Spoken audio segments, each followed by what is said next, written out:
Friends, स्वागत है आप सभी का आपके अपने परिवार एके नवलाकर क्लासेस पर। तो दोस्तों, आज हम लोग जो है चर्चा करने वाले हैं राष्ट्रीय एवं अंतर्राष्ट्रीय समसामयिकी घटनाक्रम। तो देखिए, ये जनवरी 2022 का है और ये बहुत ही महत्वपूर्ण है। अगर आप कोई भी कॉम्पिटिटिव एग्जाम की तैयारी कर रहे हैं तो आपके लिए वेरी इंपॉर्टेंट रहने वाला है। ये वीडियो शुरू से अंत तक जरूर देखिएगा। सारे क्वेश्चन देखिए किस तरह से आपके ऑल कॉम्पिटिटिव एग्जाम में पूछा जाता है क्वेश्चन, उसी बेस्ड में बनाया गया। तो आप कोई भी कॉम्पिटिटिव एग्जाम की तैयारी कर रहे हैं तो उसके लिए बहुत ही महत्वपूर्ण है।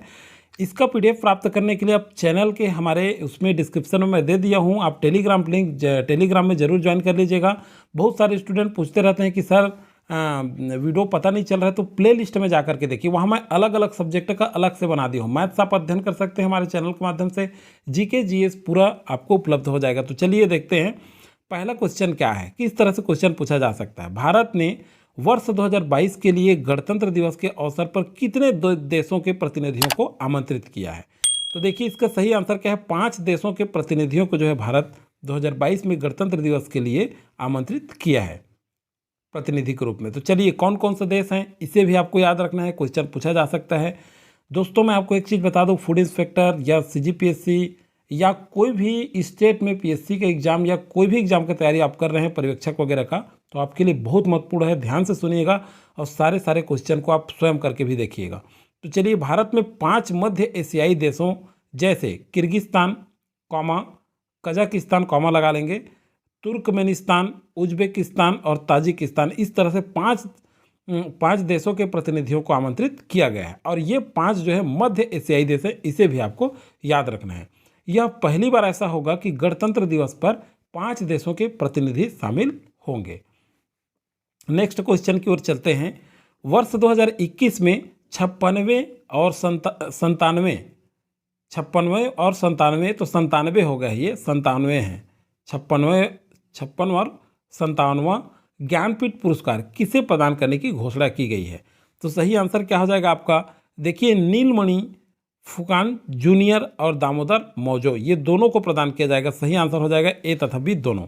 तो देखिए, ये जो है नीलमणि जो है ये असमिया कवि हैं और कोंकणी उपन्यासकार दामोदर को क्रमशः 56वें और 57वां नंबर का ज्ञानपीठ पुरस्कार प्रदान किया जाएगा। तो ये दोस्तों बहुत ज़्यादा आपके एग्जाम में पूछा जाता है, वेरी इंपॉर्टेंट है। एमपी टिक कर लीजिए, खास करके जो महिला परीक्षा की तैयारी कर रहे हैं फूड इंस्पेक्टर का, वो जो है बिल्कुल इंपॉर्टेंट नोट कर लेंगे। चलिए, नेक्स्ट क्वेश्चन की ओर चलते हैं। हाल ही में नस्ली भेदभाव के विरुद्ध कार्य करने वाले किस व्यक्ति का निधन हो गया है। तो किस व्यक्ति का निधन हो गया, तो डेसमंड टुटू का। किसका, डेसमंड टुटू, सही आंसर है आपका। अब देखिए, इनके बारे में थोड़ा देखते हैं जानकारी। दक्षिण अफ्रीका के नस्ली भेदभाव के विरोध में कार्य करने के लिए डेसमंड टुटू को शांति का नोबेल पुरस्कार से नवाजा गया था। तो ये भी आपको याद रखना है। चलिए, नेक्स्ट देखते हैं। BWF वर्ल्ड टूर 2021 के फाइनल का रजत पदक किसने जीता है। तो BWF वर्ल्ड टूर 2021 के फाइनल का रजत पदक किसने जीता है पूछ रहा है। तो सही आंसर है PV सिंधु। अब चलिए देखते हैं, यह बैडमिंटन वर्ल्ड फेडरेशन द्वारा आयोजित किए जाते हैं और BWF वर्ल्ड टूर 2021 का फाइनल भारत के PV सिंधु और जो है कोरिया की सियांग के बीच हुआ था। किसके बीच, तो ध्यान रखिएगा, कभी कभी क्वेश्चन ऐसा भी पूछा जाता है किन के बीच हुआ था। तो PV सिंधु और ये सियांग के बीच। तो सियांग कहाँ की है, कोरिया की, और PV सिंधु कहाँ की है, भारत की। तो ये देश भी और नाम भी आपको याद रखना है। चलिए, नेक्स्ट देखते हैं। डेविस कप 2021 की विजेता कौन है। तो डेविस कप 2021 की विजेता कौन है, सही आंसर है आपका रूस। अब चलिए देखते हैं थोड़ा सा इसके बारे में डिटेल। डेविस कप को टेनिस विश्व कप भी कहा जाता है, टेनिस का विश्व कप भी कहा जाता है डेनिस कप को, या अंतर्राष्ट्रीय टेनिस, यह जो है अंतर्राष्ट्रीय टेनिस महासंघ द्वारा आयोजित किया जाता है। या हो गया, यह कर लेंगे। डेविस कप का फाइनल रूस के डेनियल मेदवेदेव और आंद्रेई रूबलेव के बीच खेला गया। एंड्री रूबलेव को मोस्ट वैल्यूएबल प्लेयर चुना गया। देखिए, ये भी नाम आपको याद रखना है। तो चलिए, नेक्स्ट देखते हैं। किस भारतीय एथलीट को वुमन ऑफ द ईयर पुरस्कार से सम्मानित किया गया है। तो वुमन ऑफ द ईयर पुरस्कार से सम्मानित होने वाली अंजू बॉबी जॉर्ज। कौन सा आंसर है, अंजू बॉबी जॉर्ज। ए आ जाएगा ऑप्शन आपका। थोड़ा सा जानकारी देखते हैं। 2016 में इन्होंने लड़कियों के लिए खेल अकादमी बनाई और भारत को खेलों में आगे बढ़ाने के लिए मदद की। उन्हें लैंगिक समानता की वकालत करने के लिए पुरस्कार से भी सम्मानित किया गया। नेक्स्ट क्वेश्चन की ओर चलते हैं। भारत में हाल ही में सतह से सतह पर मार करने वाली कौन सी मिसाइल का सफल परीक्षण किया है? तो सतह से सतह पर मार करने वाली कौन सी मिसाइल का परीक्षण किया है? बहुत ही इंपॉर्टेंट है, ध्यान रखेंगे। प्रलय, ये सारे के सारे इंपॉर्टेंट है। मैं इसी तरह से क्वेश्चन लिया हूँ कि जो आपके एग्जाम में पूछे गए हैं। प्रलय बैलिस्टिक मिसाइल का उड़ीसा तट के डॉक्टर एपीजे अब्दुल कलाम द्वीप से, द्वीप हो गए हैं, द्वीप कर लेंगे, द्वीप से परीक्षण किया गया था। नेक्स्ट क्वेश्चन है, हाल ही में किस देश ने पृथ्वी अवलोकन उपग्रह जी युआन एक साथ है, ये थोड़ा मिस प्रिंट होता है, सुधार करके पढ़ लेंगे, जी1 102 उपग्रह को लॉन्च किया है? तो देखिए किसने लॉन्च किया है इसे? तो देखिए इसका आंसर क्या होगा? इसका सही आंसर है चीन ने लॉन्च किया है। किसने किया है? चीन ने। अब चलिए देखते हैं इसके बारे में कुछ खास बातें क्या है। इस उपग्रह को प्राकृतिक संसाधनों की खोज के लिए लॉन्च किया गया है। इसका एक ग्राफी लॉन्च किया गया जिसका इस्तेमाल बीजिंग के स्कूल में भूगोल पढ़ाने के लिए भी किया जाएगा। नेक्स्ट क्वेश्चन की ओर चलते हैं। स्वदेशी बख्तरबंद इंजीनियर टोही वाहन को हाल ही में किस किस किस में शामिल किया गया है? देखिए किस में शामिल किया गया है? ये भारतीय सेना में शामिल किया गया है। ये आपका सही आंसर है, बख्तरबंद इंजीनियर टोही वाहन को। तो ध्यान रखेंगे, बहुत ही महत्वपूर्ण है आपके लिए। नेक्स्ट क्वेश्चन है, भारत ने हाल ही में कितने वैक्सीन को मंजूरी दी है? तो देखिए कोरोना काल चल रहा है, आप सभी जान रहे हैं। कितने वैक्सीन को मंजूरी दी है? तो सही आंसर है 2। पिछला जो 6 था, अभी 2 मिला के कुल मिला के अब कितना हो गया? 8 वैक्सीन को मंजूरी दिया जा चुका है। अब देखिए 28 दिसंबर, ध्यान रखेंगे, 28 दिसंबर 2021 को भारत में 2 कोविड टीका का और 1 गोली को मंजूरी दे दी गई है। कार्बोवैक्स और कोवैक्स नामक 2 वैक्सीन को दवा नियामक केंद्रीय औषधि मानक नियंत्रण संगठन द्वारा अनुमोदित किया गया था। नेक्स्ट क्वेश्चन की ओर चलते हैं। सॉरी 11वां क्वेश्चन है, जनवरी 2022 में यूएनएससी आतंकवाद विरोधी समिति की अध्यक्षता कौन करेगा? तो देखिए ये बहुत ही इंपॉर्टेंट है, इस तरफ से क्वेश्चन पूछा जाता है इस तरह से। तो देखिए जनवरी 2022 में यूएनएससी आतंकवादी विरोधी समिति की अध्यक्षता कौन करेगा कह रहा है। तो सही आंसर क्या आ जाएगा? ये भारत करेगा। कौन करेगा? भारत, याद रखिएगा। नेक्स्ट क्वेश्चन है, नीति आयोग ने अपने 4थे स्वास्थ्य सूचकांक जारी किया है जिसमें प्रथम स्थान पर कौन से राज्य का है? प्रथम स्थान कौन सा राज्य है प्रथम स्थान पर? तो देखिए इसका सही आंसर हो जाएगा केरल जो है प्रथम स्थान पर है। नेक्स्ट क्वेश्चन की ओर चलते हैं। 32 साल, देखिए 30 नंबर क्वेश्चन, 32 साल की लंबी सेवा के बाद हाल में किस मिसाइल को सेवा मुक्त कर दिया गया है? तो किस मिसाइल को सेवा मुक्त कर दिया गया है? तो सही आंसर है INS खुखरी P49। तो याद रखेंगे, बहुत ही महत्वपूर्ण प्रश्न है, सारे के सारे प्रश्न हैं।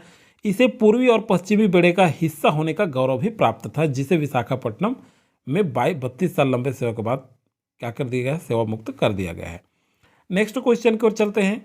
15 दिसंबर 2021 को केंद्र सरकार द्वारा जारी सुशासन सूचकांक में शीर्ष स्थान पर कौन से राज्य है? देखिए सुशासन सूचकांक कह रहा है, तो ध्यान रखिएगा कौन सा है। तो इसका जो सही आंसर आ जाएगा आपका, ये है आपका गुजरात। कौन है? गुजरात, महाराष्ट्र और गोवा। ये देखिए कॉमा कॉमा लगा के पढ़ेंगे आप लोग, मिसप्रिंट हो जाए रहता है। गुजरात कॉमा महाराष्ट्र और गोवा, तो ये तीनों गुजरात, महाराष्ट्र और गोवा, ये जो है इसका सही आंसर है। यहाँ पर जो है सुशासन सूचकांक में ये जो है तीनों राज्य जो है प्रथम स्थान पर, शीर्ष स्थान पर हैं। चलिए नेक्स्ट क्वेश्चन की ओर चलते हैं। वर्ष 2020 में मिस यूनिवर्स के खिताब किसने जीता? तो देखिए खास करके जो अभी महिला परीक्षा की तैयारी कर रही हैं, ये तो बिल्कुल IMP टिक कर लेंगे इसे, क्योंकि बहुत ही महत्वपूर्ण है, ये पूछा ही जा सकता है, बहुत संभावना है इस क्वेश्चन के पूछे जाने की। तो कौन है? हरनाज संधू। आप सभी जानते हैं इसका सही आंसर कौन सा है? हरनाज संधू। 21 वर्ष बाद भारत के हरनाज संधू ने मिस यूनिवर्स का खिताब जीता। अब देखिए यहाँ पे दिया हुआ है, मिस 97वां मिस यूनिवर्स का आयोजन इजराइल के इलियट में आयोजित किया गया। तो देखिए ये ज़्यादा आपको याद नहीं रखना है, इसमें बस ये ध्यान रखिएगा कि ये इसका आयोजन कहाँ हुआ है। आपको मेन चीज़ को याद रखना है, इजराइल के इलियट में। तो जगह भी आपको याद रखना है, कभी कभी जगह भी पूछा जाता है। नेक्स्ट क्वेश्चन की ओर चलते हैं। 100% कोविड-19 टीकाकरण करवाने वाले भारत का पहला राज्य कौन बन गया है? तो 100% कोविड-19 टीकाकरण करवाने वाला भारत का पहला राज्य कौन बन गया है? तो इसका सही आंसर है आपका हिमाचल प्रदेश। नेक्स्ट क्वेश्चन की ओर चलते हैं। हाल ही में हार्नबिल महोत्सव भारत के किस राज्य में मनाया गया? तो देखिए एक प्रसिद्ध त्यौहार है, तो महोत्सव है ये, और ये जो है बहुत ही उस राज्य में महत्वपूर्ण है, महत्वपूर्ण ढंग से मनाया जाता है 1 से 10 दिसंबर के बीच। तो ये नागालैंड में, कहाँ है इसका आंसर? नागालैंड में हॉर्नबिल महोत्सव मनाया जाता है। चलिए 10 दिनों का वार्षिकांक होता है ये, और वार्षिक महोत्सव है। चलिए नेक्स्ट देखते हैं, विश्व आर्थिक मंच ने हाल में कौन सा रिपोर्ट जारी किया है? तो कौन सा रिपोर्ट जारी किया है? ग्लोबल रिस्क रिपोर्ट 2022 जारी किया है विश्व आर्थिक मंच ने। देखिए ऐसा भी क्वेश्चन पूछ सकता है कि ग्लोबल रिस्क रिपोर्ट 2022 किस संस्था ने जारी किया है? तो विश्व आर्थिक मंच ने जारी किया। और विश्व आर्थिक मंच ने क्या जारी किया? तो ग्लोबल रिस्क। ये दोनों आपको याद रखना है, इस तरह से दोनों तरह से क्वेश्चन आपके बन सकते हैं। नेक्स्ट क्वेश्चन है, अंतर्राष्ट्रीय मुद्रा कोष के मुख्य अर्थशास्त्री हाल में कौन बने हैं? तो अंतर्राष्ट्रीय मुद्रा कोष के मुख्य अर्थशास्त्री पियरे ओलिवर गौरिंचस, ये जो हैं मुख्य रूप से अर्थशास्त्री बने हैं अंतर्राष्ट्रीय मुद्रा कोष के। नेक्स्ट क्वेश्चन की ओर चलते हैं। तो दोस्तों ये वीडियो आपको अगर अच्छा लग रहा है, अगर हेल्पफुल है, आपके एग्जाम के लिए इंपॉर्टेंट है, तो प्लीज़ लाइक ज़रूर कर दीजिएगा, अधिक से अधिक लोगों को शेयर कर दीजिए ताकि उन तक भी यह वीडियो पहुंच जाए। तो इसरो के नए चेयरमैन के रूप में भी किसे नियुक्त किया जाएगा? तो देखिए कौन बन गए हैं नए चेयरमैन, कौन नियुक्त हुए हैं? तो सही आंसर है एस सोमनाथ, और ये जो है के सिवान का जगह लेंगे। याद रखिएगा किनका? के सिवान का जगह लेंगे। तो ये भी पूछा जा सकता है किनका जगह लेंगे। तो देखिए खास करके आप व्यापम के एग्जाम की तैयारी कर रहे हैं तो बहुत इंपॉर्टेंट रहने वाला है। ये सारे जो क्वेश्चन आपको निकाल कर मैं बता रहा हूँ, ये सारे क्वेश्चन आपके लिए बहुत इंपॉर्टेंट है। प्रीलिम्स, सीजी प्रीलिम्स का भी तैयारी कर रहे हैं या कोई भी स्टेट का, तो सारे के सारे क्वेश्चन इंपॉर्टेंट है, चाहे तो आप नोट डाउन कर सकते हैं। टेलीग्राम जरूर ज्वाइन कर लीजिएगा, वहाँ से आपको PDF मिल जाएगा। थैंक यू, धन्यवाद।